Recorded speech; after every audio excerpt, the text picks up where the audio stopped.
Bismillahirrahmanirrahim.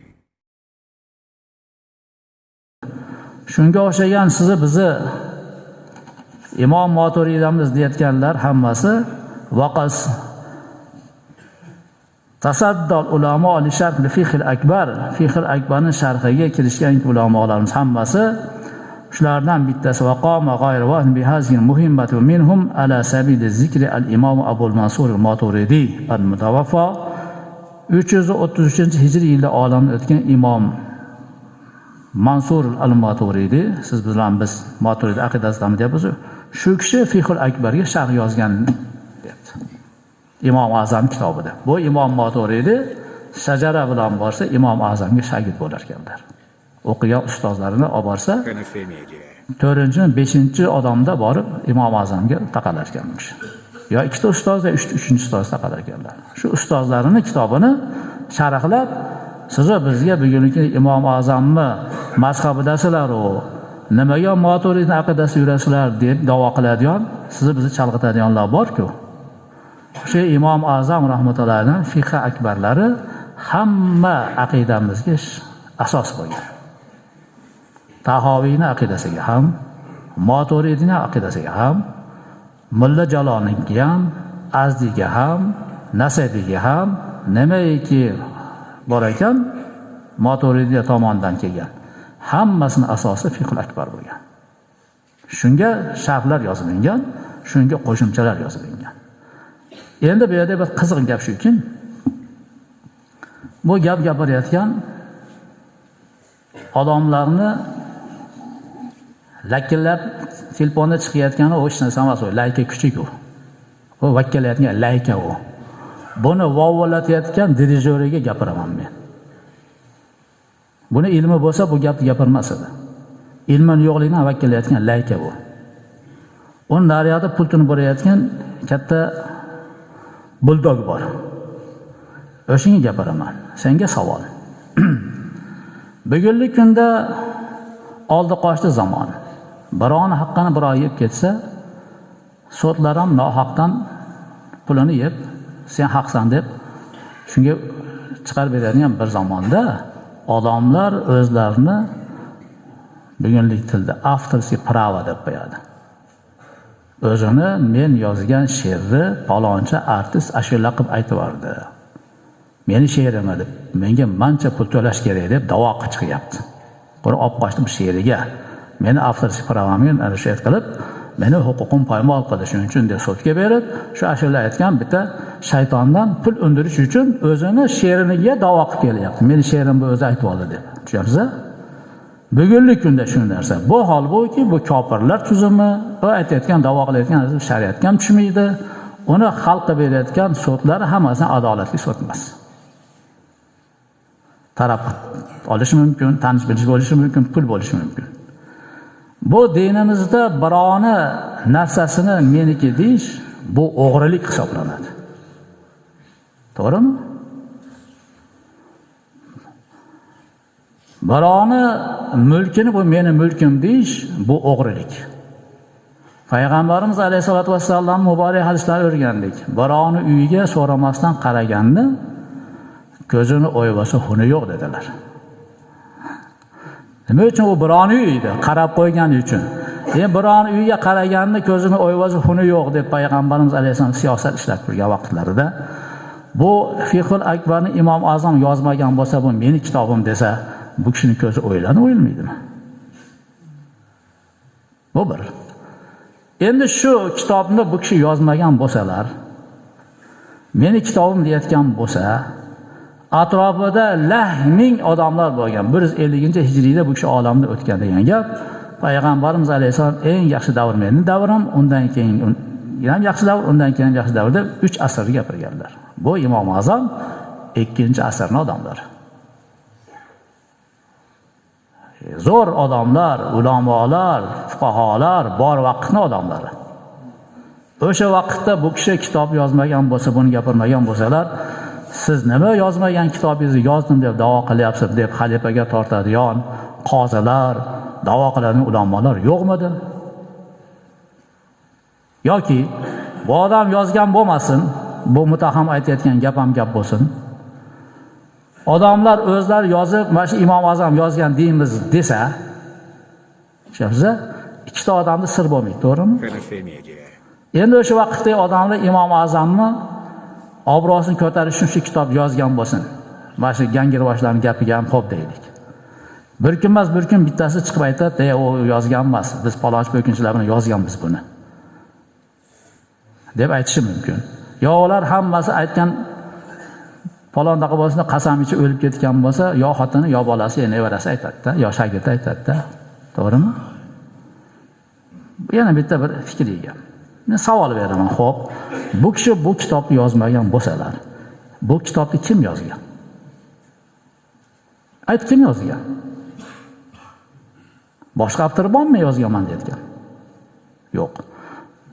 Shuncha oq qarani tanigan odamlar shu Imom Azam rahmatullohi alayhining kitobi bu shu kishi yozgan deb tan olib turgan vaqtda sen layka buldoging bilan nima deb vakilyapsan? Unamasang Sof surasi bor. Sof surasida Alloh subhanahu va taolo marhamat aytadi. 2-3 oyat kalimalar agar adashmasam. Estağfirullah. Ya ayyuhallazina amanu lima taquluna ma la taf'alun. Ey iymon keltirganlar, nima uchun qilmaydigan ishlarni gapiryapsizlar? Tushunasizlar gapni? Men buni kengaytiraman. Shu so'zma-so'z ma'nosini chiqaryapman. Ey iymon keltirganlar, lima taquluna, nima uchun gapirasizlar? Ma la taf'alun, qilmaydigan narsalarni. 3-oyat kalima. Kabara maqtan indalloh an taqulu ma la taf'alun. Allohning huzurida kabara maqtan, maqt g'azabni cho'qqisiga chiqqan, eng katta Xudoning nafratini keltiradigan ish an taqulu ma la taf'alun. Qilmaydigan narsalarni gapirishinglar Xudoning nafratini uyg'otadigan ish dedi Xudo taolo. Qilmagan narsani qilaman, men bo'lmabman, men bo'lgan o'qivorardim deb gapirayotgan, qo'lidan kelmaydigan narsani gapirganlarga Xudoning nafrati bo'layotganda, bu Imom Azam rahmatullohi alayhi yozmagan kitobni men yozganman desa, shu nafrat bu kishiga bo'ladimi, bo'lmaydimi? Bu oyatlarni siqib suvni ichib, sizni bizga ma'no yetkazgan zotlar o'z yozmagan narsani men yozganman deb da'vo qiladimi? Yoki shu ma'noni bilib tushungan ulamo fuzolar Imom Azam yozmaganini bilib turib, agar bu kishi yozmagan bo'lsa, bu muttahamlar gapi gap bo'ladigan bo'lsa, shuni Imom Azam yozgan deb da'vo qilib, yolg'on da'vo qilsa, bular ahli jannati bo'ladimi, do'zaxi bo'ladimi? Aytayapman, bu layka nima deyotganini o'zi bilmaydi. Buldoni gapiga kirib. Har bir gapni egasi o'zi gapirgan gapni egasi bo'ladi. Hatto hadislarni rivoyat qilayotganlar ham yozadi. Men falonchidan eshitganman. U payg'ambarimizdan eshitgan ekan. Yo payg'ambar shu gap qilayotganini ko'rgan ekan deb turib, kimdan eshitganini aytib keladi. Meni gapim demaydi. Ko'rgandan, eshitgandan, aytgandan deb rivoyat qilib keladi. Fiqhda ham o'sha masalalarni yozayotganda, bu masalani palonchi shayx ko'kinchi ustozidan, u ustoz undan, u kishi undan, u kishi Abu Yusufdan, Abu Yusuf Abu Hanifadan ekan deb sanadi bilan olib keladi. Meniki demaydi hech kim, da'vo qilmaydi. Tushunasizmi gaplarni? Hatto kitobni sharhlayotgan, mana shu kitobni yozayotganda tagi yozyapti ekan, Ali Muhammad Dandal degan odam bu kitobni ichidagi oyat hadislarga men qo'shimcha berganman deyapti. Mana men sizga ko'rsataman. Mana chizig'ini tepasi Fiqhul Akbarning sharhi. Bu chizig'ning taglarida shunga kelgan oyat hadislarni qayerdan olganligini hujjati. Ali al-Qori palonchining hadisini, ko'kinchining kitobidan buni ko'chirgan. Mayari bu kishiniki, bu palon odamning gapi deb gapirgan avtorlarning gaplarini olib keladi. O'ziniki demaydi. Bugungi kunda ammo deydi. Kasetani yaxshilab eshitib olib, bir domlaning masalasini yodlab olib, men masala qildim deydi. Sen masala qildim dema bitta ham. Falon domlaning gapini yetkazdim de. Falon kitobdan o'qidim deb aytdi. Meniki deb gapirma. Kitob yozadiganlar bor-ku. Men kitob yozdim deydi-yu. Sen kitob yozding deb muallifman deb da'vo qilma. Sen muallif kim, musannif kim oldin farqiga bor. Muallif bilan musannifda farqi bor. Muallif o'zi fikrlab, o'ylab, topib, olib kelib yozsa muallif bo'ladi. Odamlar o'ylab, topib, fikrlab qo'ygan gaplarni undan bundan ko'chirib olib kelsa musannif bo'ladi. Ya'ni sinfga qo'yib, sortga qo'yib, bunday paratkaga solgan odam musannif deydi. Endi bu paratkaga solmasdan hech kimda yo'q narsani gapirgan odam muallif bo'lsa, Fiqhul Akbarda Imom Azam muallifi bo'ladi. Keyingilar shorih, sharhlagan kishilar bo'ladi.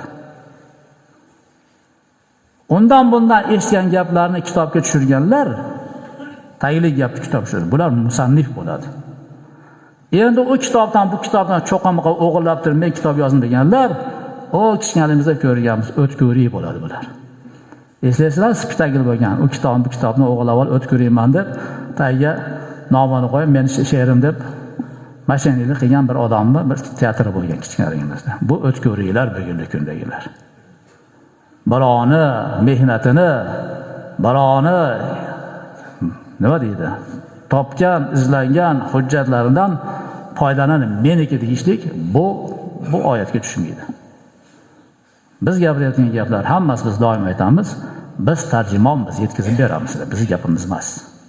Gohida bir narsani gapirsam, bu meni fikrim deb aytaman. Bu men gapirayotgan gap, bu kitobiy gap emas, bu meni gapim. Yana buni usholmaydi, bu meni fikrim. Bir oyatdan, bir kitobdan ko'rgan yerim. Men o'zimcha o'qib tushunib, mash fikrga keldim degan gapim bor meni. Lekin nimaga gapni gapirar ekanman, egasiga beraman gapni. Bu birovni gapini meniki deb gapirish, yozmaganni yozdim deyish, bu shariatda xiyonat bo'ladi. Xoin jazosi qattiq bo'ladi. Xudoni eng kabora maqtan deyapti. Eng katta nafrat Xudodan antaqulu ma la taf'alun. Qilmayotgan narsalarni qilolmagan narsalarni gapirmoqinglar deyapti. Hamma tilga ehtiyot bo'lsin. Qo'y dedimda, bo'lmasam-u deydi-yu. Bo'lmasa nima qila olasan? Bo'lmasa nima qila olasan? Qila olmaysanmi tilingni? Xudoning g'azabiga, nafratiga ro'para bo'lmasdan. Xudo sizni, bizni hatto gapni o'ylab gapir, qo'lingdan kelmaydigan, uddalolmaydigan gapingni gapirma. O'zing qilmagan narsani bir hadisda bor, ma'no. Odamlar o hadis oyatdan olingan mazmun. Odamlar qilmagan narsasi bilan maqtanishni yaxshi ko'rgan odamlar bor deb Xudo taolo nafratlanyapti ulardan. Payg'ambarimiz alayhisolatu vassalam shunaqangi odamlarni yomonlab gapiryaptilar. Qilmagan, qildik deydi. Oshni baro qilgan, sop ko'tarib kel qalay bo'lib osh deyapti. Sen o'choqqa o't yoqdingmi? Sabz piyoz to'g'radingmi? Qozon kavladingmi? Nima qilding? Tayyor osh soldik. Qalay bo'libdi osh? Men qildim-da deyapti. Agar osh buzilib qolsa, ana qilganda deydi. O'shanaqa odamlar bormiz biz hayotda akalar. Qilmadingmi? Seniki emasmi? Tovuqqa o'xshab maqtanma. Qilganingda ham maqtanishga ruxsat bermaydi. Odamlar qilmagan narsasiga maqtanadi. Abu boyaga aytgan laykalar hali u toshni otib beradi, hali bu toshni otib beradi. Maqsad bizni dinda turgan odamlarni birini biriga gijgijlash, chiroyli bo'lgan ibodatdan ixlosni sovutish, manaqa ekanmi, dedirtish. Bu mutahamlarni bu kitobga otgan gaplari tagsizligini men isbotlab berdim, alhamdulillah. Ya'ni internetda mana chiqibdi deb o'qiyotganlar bor-da, ko'rayotganlar bor-da, fikrini joyiga qo'yib olgan. Birovni narsasini bugungi kunda zamondagi odamlar xulqi buzilib, halol harom farqiga bormagan zulm, jafo vaqtidagi haqqini talab qilsa uddalanayotgan bir paytda, adolat davri turgan paytda birovni qilmaganni qildim deyish, yozmaganni yozdim deyish, bu katta jinoyat bo'lgan. Hazakam gap gapirmayapti jinnilar, o'ylamasdan gapiryapti. Xudo xolasa, bularning yana bitta davolari bor. Bu davolari Payg'ambarimiz alayhisolatu vassallam hatto hamma ota-bobolarimiz musulmon deysalar, ota-onasi ham kofir bo'lgan, Ibrohim alayhisalomning dadasi ham kofir bo'lgan. Oyat bor bunga. 17 ga yaqin oyat bor deb chiqqan bitta jinni bor. Ata nima edi? Abdulla Zapark. Hayvonda u. Zapark u, hayvon. Xudo xolasa, yana safar o'sha Ozar degan odamni Qur'onda kelgan. Ibrohim alayhisalomga ota emasligini isbotlab beraman, Xudo xolasa o'lmasam. Men isbotlab bermayman. Isbotlab qo'ygan odamlarni hujjatlar o'qib yetkazib beraman. Kamiga yetmaganlarga, varonka kallalarga fikr beraman o'zimdan. Xo'p. Shuning uchun jon akalar, ko'ringan Vaysaqini gapini ko'tarib, manaqa ekan deb o'zingizni yurib kelgan, qilib kelgan ishlaringizdan, bo'layotgan ibodatingizdan hafsala sotmang. Bular aytaman-ku, nima qilsa ekan sizni biz ibodatimiz dast ketsa, e'tiqodimiz buzilsa, birimiz bilan kelisha olmasak, urushsak. Maqsadi shu yahudlarda.